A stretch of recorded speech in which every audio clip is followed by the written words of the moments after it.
People don't understand how Stacking in my bag. Yeah, stacking in my bag. I like crypto grind. Currency's flowing, every coins on my mind. My coin base the upper, watch your numbers climb. In this damn fine, feeling so prime. Hustling these protocols, phones in the van. Emptying on my radar, I can't understand. Jumping on the wave, watch me move the plan. Holding diamond hands in this crypto land. Got my eyes on the prize, making moves like a king. Every transaction hit a cash registers ring. Ride the blockchain, we won't never be slow. In the world of finance, let the profit. if you're holding real world assets, utility assets, you are a bank. Yeah, of course, we go over the news and stuff, but we just do what feels natural when we be doing our thing. I gotta get this money on. We gotta get this money on. What's good? What's good? We back. Good. Oh yeah, y'all. I know a couple of y'all had questions. So this not a live. This is a recording. So this is for people who just want the news, without the sidebar conversations and all that. We're just getting straight to the news. So with that being said, we'll go ahead and get started. So I had got a couple DMs and messages. I meant to clarify that. Should have clarified it on the first video. Sorry about that. But yeah, if you tuned into this one, this is just strictly news. No sidebar conversations. You catch that on the live stream. So we just wanted to do something dedicated for the people who just want the news and stuff. So yeah, we'll go ahead and get started though, because we do got a couple articles and stuff to go over. So let's go ahead and get started with the let's talk about these 10 European banks real quick. Let's actually get started with that and talk about the 10 European banks, about them forming a stablecoin. What is this? Form a stablecoin company? Yeah, let's talk about it. Yeah, so 10 European banks are forming something called a Quivalis, right? So what a Quivalis is a New Amsterdam-based company formed by 10 major European banks to issue a euro-peg stablecoin by 2026. So the goal is to provide a regulated bank-backed euro stablecoin to counter the dominance of USDC stablecoins like USDT and USDC. So they're saying like, yo, they're getting too much of the market share out here. The euro, we still got it. We still got it. So basically, who's behind it is a whole bunch of different banks like ING, UniCredit, PNB Paribas, and others. And the leadership is ex-Coinbase Germany employee Jan Oliver Sell, Floris Lutt, who is over there at ING Digital Assets, and Howard Daves, who's a former NatWest chair. So the timeline and licensing, they want to get this electronic money institution authorization from the Dutch bank in 6 to 9 months. So their target is the second half of 2026. So why this matters is because the USD stablecoins just dominate. They dominate the stablecoin market, giving the dollar outsized influence on-chain finance. So they want to have the first euro alternative with traditional bank credibility, regulated reserves, and European governance. So basically, it's going to be pegged 1-to-1 with the euro. It's going to be held in high quality, short duration euro assets. It's going to have redemption, access, compliance, chains, and etc. And then, the policy backdrop will be MiCA. And, MiCA, they provide a clear legal path for e-money tokens, right? But the central banks currently restrict issuer balances at central banks and limiting fully backed full reserve models directly at the central bank. And then Sweden, they warn us systemic risk if the deposits flow from banks to stablecoins. And then over in Poland, the president vetoed a MiCA alignment bill. So, everybody's not on board, but at the same time, I feel like for the greater good of the EU, I think most people are going to have to get on board because they need this. If they want to be a part of this wave and adoption and innovation, they're going to have to get down with it or lay down, essentially. So the US is accelerating, with the dollar stable coins under, the Genius Act to extend, dollar reach. And then with this Quivalis is Europe's bid to reclaim monetary ground with a bank-led euro alternative. So what this could mean for users and businesses is that for Europeans, a euro stablecoin with bank-grade compliance, European governance, and likely strong reserve transparency. And then for merchants and fintechs, you got a native euro rail for payouts, cross-border commerce, and programmable money without USD pairs. So without the US dollar pairs. And then for crypto and DeFi, you got more euro liquidity pairs, reduce reliance on USD coins for European activity, right? So they want to have their own stuff. They want to have their own structure, everything like that. And I'm not mad at them, right? So the Covalis is basically a bank consortium that's going to have this stablecoin project to launch by 2026. And the top European banks are leading it. And it's going to be regulated in the Netherlands. In the Netherlands in 2026. Yes. Okay. 2026 sounds like it's going to be a big year for crypto holders, but we'll see. We'll see. Okay, that's interesting. So yeah, get down and lay down. The new sheriff in town. So what's up to y'all new system? So let's talk about these identity checks to power AI stablecoin payments added to Coinbase. So let's talk about that real quick. Yeah. And yeah, like this X402 stuff is insane. So basically what we're talking about is Concordium. So Concordia integrated its ID and age verification stack with X402. X402 is an open stablecoins payment protocol initially incubated by Coinbase. So the goal here is to let AI agents and apps make automated stablecoin payments for goods and services that require KYC age checks. So that means travel, streaming content, video games, and other services. So Consortium also extended age verification via Bitcoin.com, potentially enabling verified payments across 75 million wallets. So what's X402 in short detail? It's a lightweight open standard to send stablecoin payments over HTTP using standard web requests, because the internet was not made to take payments when it first was created. It was just out there to share information. Because if you were an early, user of the internet, it was just a whole bunch of web pages with information on it. That was it. Now we use it for other, purposes, shopping and social media, etc. But it was never made for payments. So this right here is going to help the internet with payments. So it's designed for a pay per use and a machine to machine payments without logins or heavy authentication flows and all that other stuff that we got to do. So it's going to know who is who. So the concept is to embed a payment infrastructure into normal web sales and settle in stablecoins. So the bigger shift here is AI as a stablecoin super use. So this is going to help across the board. And then these AI agents can request a service over HTTP and then send it to the X402 payment intent generator. And then the AI agent attaches the Concordium backed stablecoins to the request, and then the merchant verifies and receives the stablecoin, and then it's pretty much done. So imagine watching a movie and not having to pay Netflix to watch the movie, or not having to pay Hulu to watch the movie. You could just watch the movie and pay per minute or per 5 minutes or something like that, instead of paying for a monthly subscription. Absolutely. Wow. Absolutely. So that's very beneficial just for the merchant, the AI agent, and the user. That sounds like Zebec. It sounds like Zebec might be in some meetings.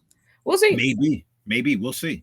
So I'm gonna keep an eye out on this though. That's interesting. It sounds like these scammers, and the people who commit fraud are y'all about to have a new assignment, because I don't know how y'all finna do that in this next system, but good luck. Because it sounds like a lot of y'all going to jail. Anyway, we'll keep the news going.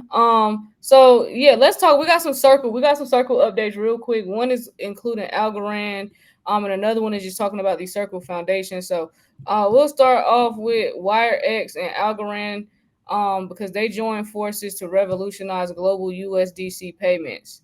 So let's talk about it. I thought this was some huge news. Algorand is definitely an underrated asset. So make sure you do your homework on Algorand. The ticker for that is Algo, for those that are not familiar. So what this partnership announces, so Wirex and Algorand are partnering to enable USDC on Algorand functionality for users globally. So this integration lets 7 million Wirex users spend, send, and hold USDC on the Algorand blockchain and via the Wirex Visa card. They can use that USDC at 80 million Visa accepting merchants worldwide. 80 million Visa accepting merchants worldwide. So transactions are processed natively on Algorand, meaning fast, low fee on-chain settlement. So the system aims to provide one-to-one fiat stablecoin conversion via traditional rails with minimal friction, no hidden spreads, and seamless stablecoin fiat interoperability. So through this infrastructure, developers on Algorand can access card issuance, banking connectivity, and FX services, potentially enabling new fintechs, remittance providers, and payment apps built on Algorand stablecoin rails. So in short, this isn't just another crypto payment feature. It's a push to let stablecoins like USDC function like real everyday money, spendable, frictionless, borderless via global merchant networks and existing banking or payment rails. So this matters because a few broader implications stand out. So you have real world adoption push. So this moves crypto beyond speculation. And then you have bridging traditional finance and blockchain rails. So the fiat, the USDC on ramp, and the global Visa network gives crypto a hybrid bridge, familiar user experience, plus blockchain benefits. So that's settlement, speed, transparency, global access. So that's a powerful that's powerful for adoption. And then you have the programmable money infrastructure. So by giving developers direct access to card, FX, banking rails, plus on-chain settlement, this sets up a foundation for next-gen fintech, remittances, global payroll, decentralized business payment systems, and digital native banking. And then also pressure on legacy banking and remittance models. So low cost cross-border payments, instant settlement, no hidden fees. This competes directly with traditional remittances services, FX fees, and correspondent banking. So that's definitely a structural shift in how money moves globally. And then you have the implications for stablecoin or fiat on-chain dominance. So as stablecoins become more usable, demand for on-chain USDC could rise. So that may accelerate stablecoin adoption, liquidity, and eventually change how capital flows globally. A key data point for macro allocation, as well as wealth preservation and digital asset strategy. So yeah, this is huge. This is a huge move. This is going to change everything. Mm-hmm. Banking. So as y'all can see, the infrastructure is there. They listen. Wirex and Algorand. They getting ready to revolutionize USDC payments. It's getting ready to go crazy. Algo, what you, what I you know mean, about Algo? it's quantum proof out here, Oh, fam. Quantum proof. there You we know. go. So I know the sexy asset may be like XRP within the ISO system, but Algorand, fam.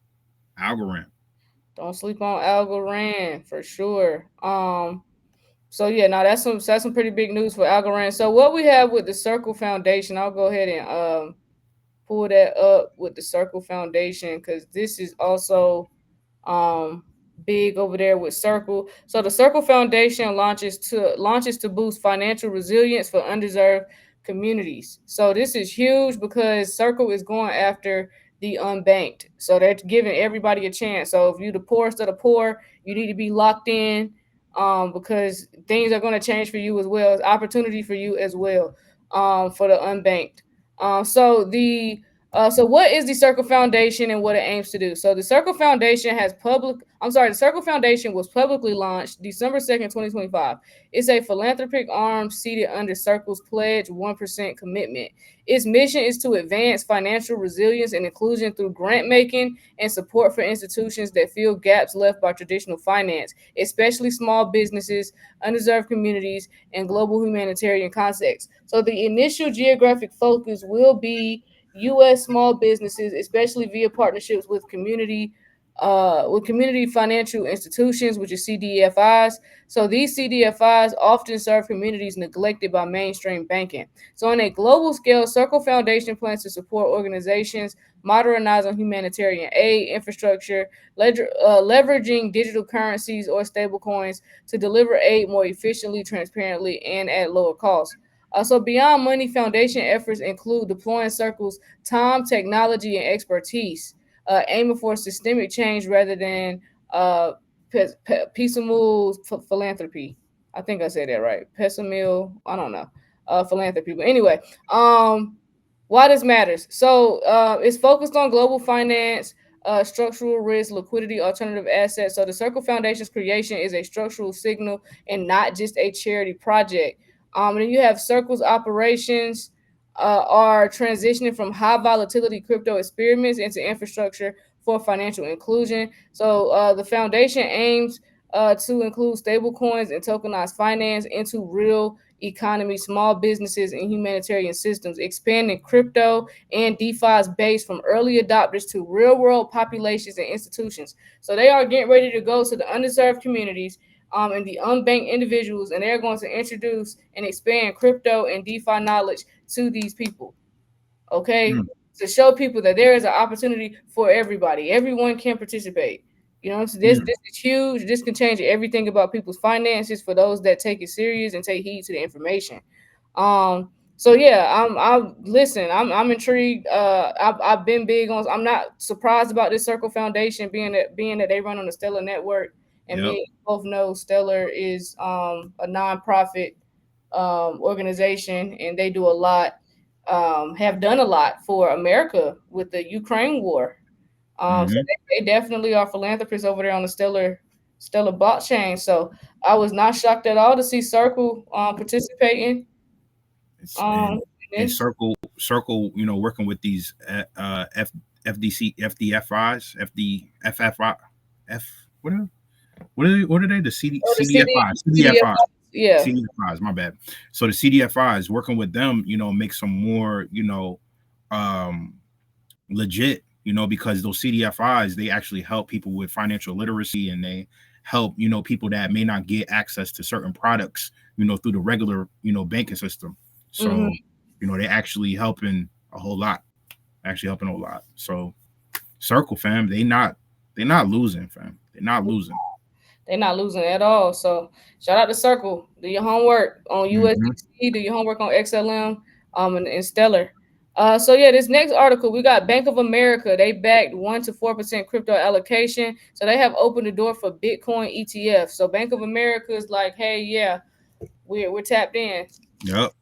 So all in short, Bank of America, which is the second largest U.S. bank, will recommend 1 to 4% allocation of digital assets for suitable wealth clients. Merrill Private Bank, Merrill Edge, etc. They're going to allow access to 4 spot Bitcoin ETF starting January 5th. So that's Bitwise Bitcoin ETF. That's Fidelity Wise Origin Bitcoin Fund, Grayscale Bitcoin Mini Trust, and BlackRock iShares Bitcoin Trust. So previously, clients could access crypto ETFs only upon request, but advisors, which they got 15,000 plus of, couldn't proactively recommend them. So now they telling you, hey, you may want to move money over into a Bitcoin ETF. And I'm just like, first of all, about about Bitcoin, right? They're not telling them about all the other ETFs that's probably, that they could probably get into. I guess they don't have access to that yet.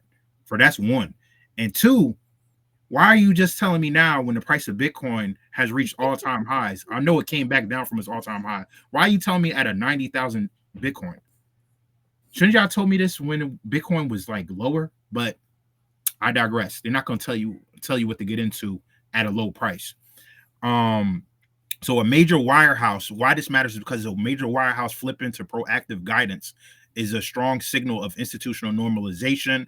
And this move follows Vanguard, which we talked about yesterday, for crypto ETF trading for clients. So this is a reversal pattern. So listen, Bank of America getting down with the get down, 1 to 4%. That's what they say.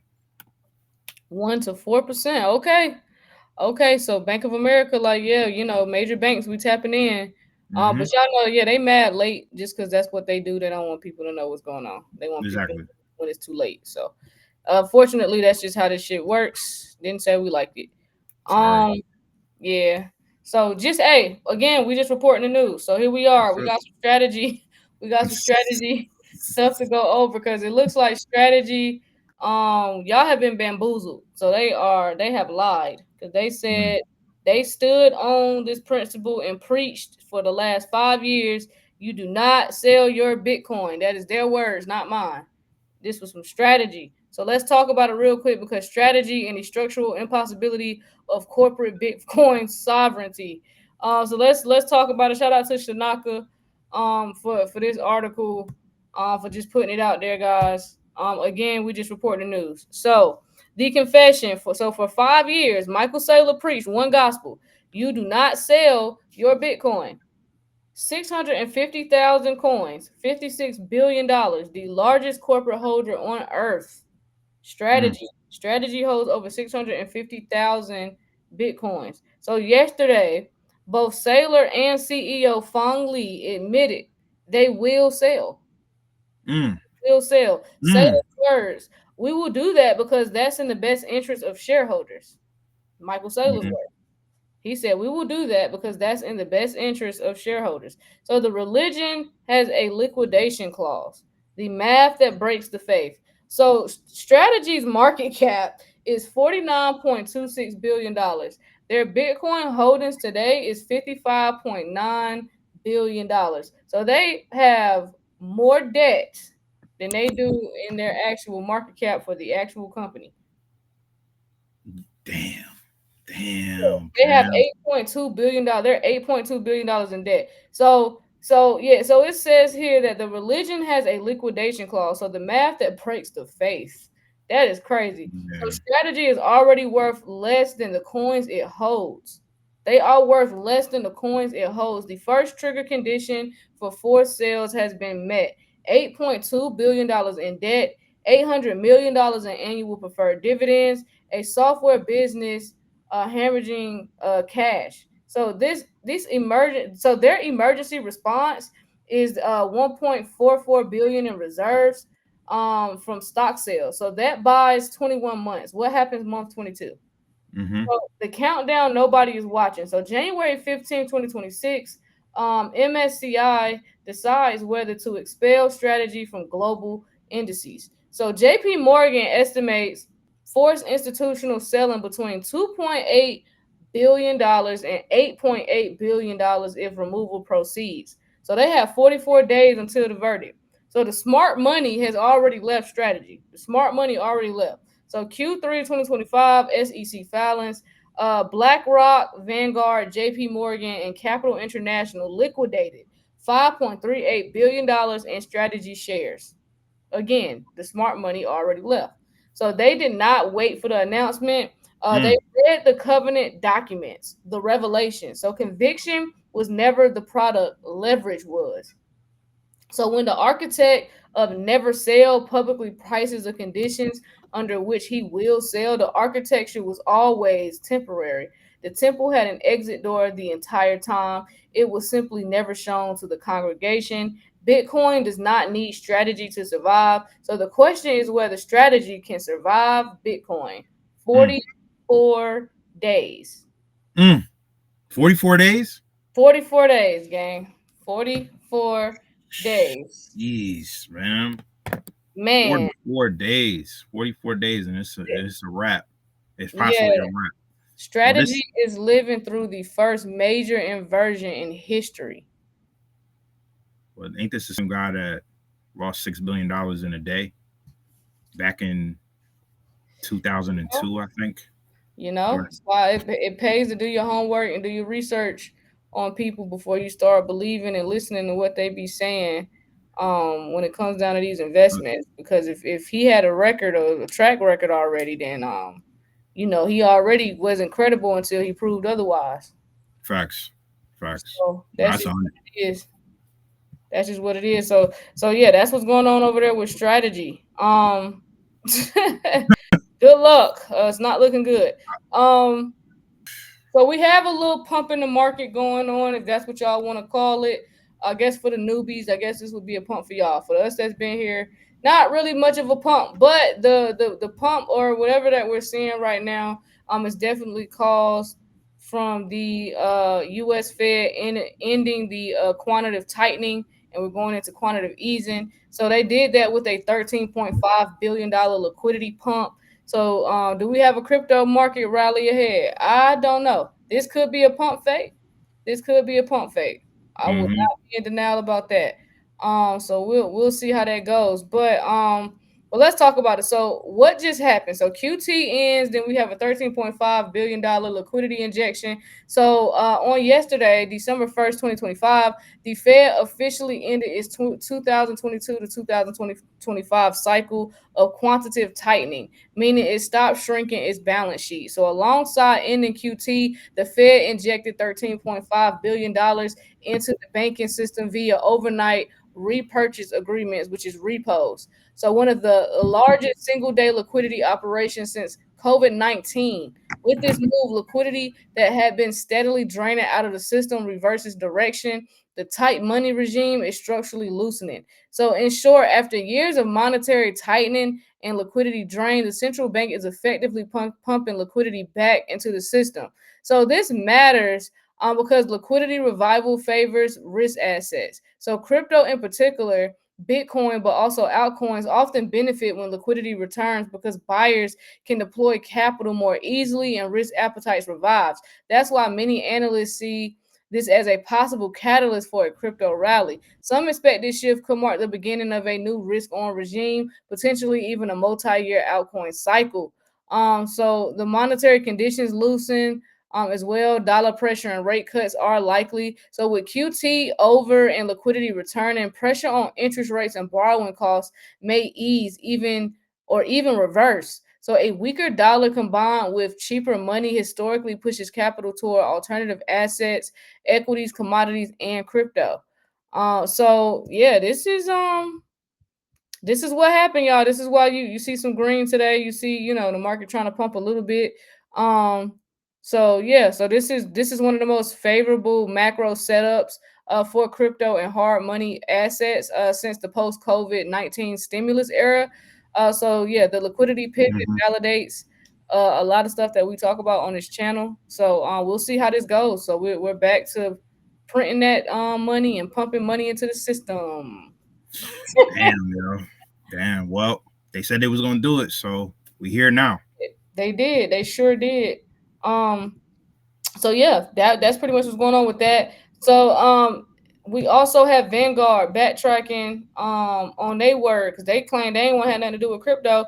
But from what I'm saying right here, Vanguard done listed all the XRP ETFs on their little platform. Listed, Mm. yes, as y'all can see right here. We got XRP, Bitwise, the XRP ETF.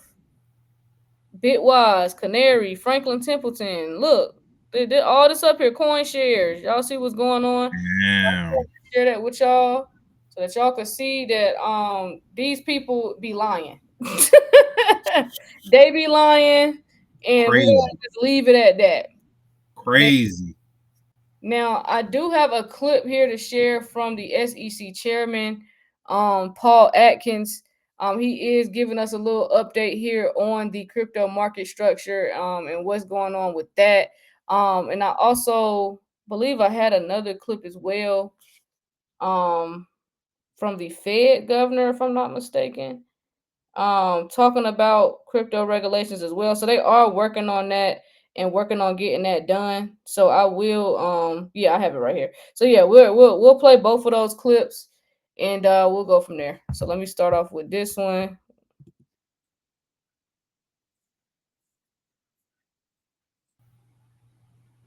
Can't hear it.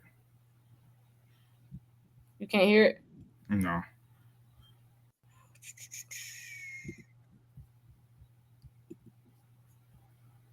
Sorry about that. No, I don't know why I be doing that sometimes. Can you do what needs to be done with crypto without legislation? And do you think that can happen before the end of the year? Well, we'll see. We're working with Congress and we're providing what we call technical assistance to them regarding legislation to make sure that they're staying on what makes sense and that meshes with other laws and whatnot. And we'll see. I can't prognosticate that, but we have enough authority to drive forward. I'm looking forward to having an innovation exemption that we've been talking about now. We'll be able to get that out in a month or so is what I'm hoping. We were impeded a bit by the government shutdown. Obviously, we couldn't work on things during that time, but we're on track and we will be able to forge forward with the crypto area and make sure that we are able to embrace this new area of innovation that for too long the United States basically is just pushed back against. And so I'm looking forward to having rules that are focused on helping that sector of the economy move forward. Come up and make. So yeah, that was Paul Atkins, the SEC chairman.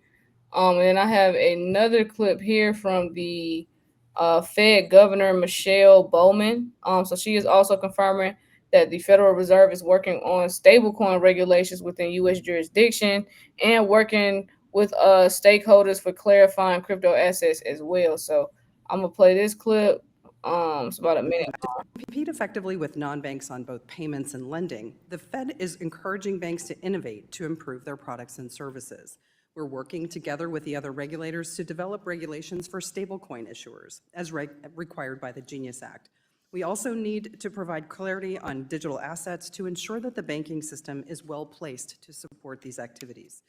The Fed is working to tailor our regulatory and supervisory framework to accurately reflect the risk that different banks pose to the financial system, particularly community banks.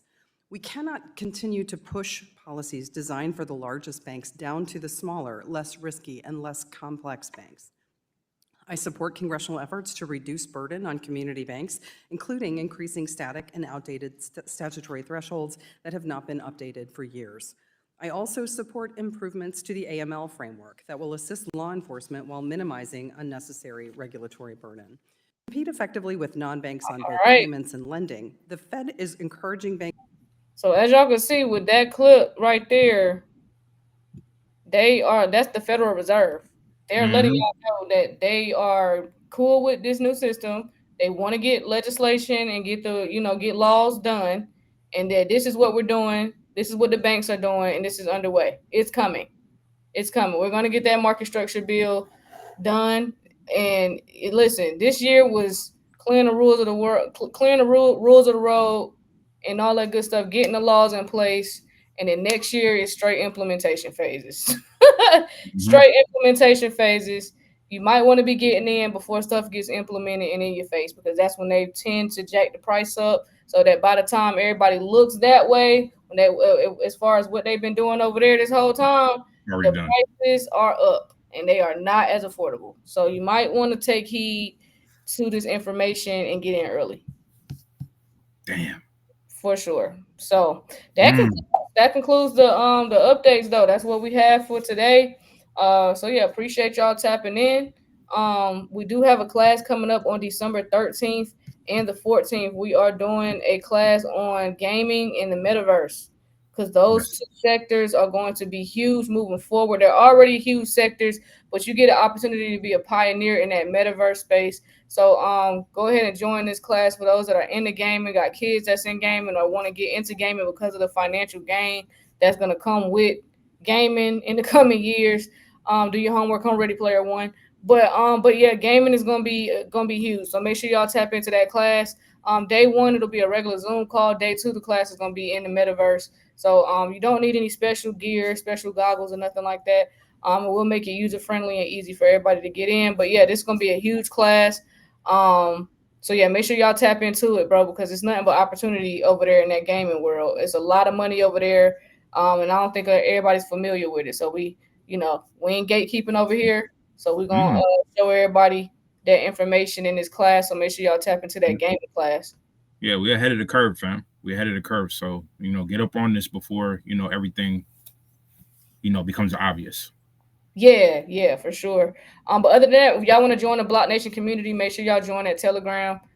That's what a community is. That's where we share news and updates, converse, network, any type of job certifications, anything going on. Everything goes into that Telegram. So for those that want to join the BlockNation family, Telegram link is in the description, it's in the bio as well. Make sure y'all join that Patreon for those that's trying to educate themselves on DeFi, and get right with DeFi. That Patreon link is also in the bio. But other than that, y'all, that's it. And we will see y'all next time we got some updates. Absolutely. Peace. All right, y'all. Kween and Dean, we build big things in this crypto world. Nothing's as high. Get in blockchain now. Stop listening to the media. Stop listening to all the naysayers and all the doubters. Those are the same people that told people that the internet was just a phase. And now look at the world. Can't operate without the internet. Listen, real quick. Don't disrespect yourself. And look these up. Right now. You won't regret it. Things are happening. Look these up. Right now. So clean indeed, dropping crypto gems. It's like they got the vision, seeing future trends. So I with the moves before the crowd reacts. First to make connections, no room for the hacks. No speculation, just straight facts in the flow. Navigating this market, watching profits roll. From Bitcoin to altcoins, they know the game. In the world of finance, the change in the frame. Queen's got the insight, D's got the voice. Together they rise, man, and make the right choice. Educating the masses, bring it right to the dark. In this crypto revolution, they igniting the spark. So if you on the road, you better tune in tight. Queen and D on the mic, bringing truth to light. In every podcast episode, they set the pace and the hustle at the block to their light. So free. Shit going crazy right now. Let me just go ahead and share my screen. So yes, the House passed the Genius Act in a 307-122 vote. Shout out to Congress who was tired of stifling innovation and got this done. So yes, the Genius Act is headed to President Trump's desk, who plans to sign it at the White House ceremony. This shit real deep. Kween and Dean, This shit real. We we not. Oh build my god. big Oh things my in this god. crypto world. Nothing's as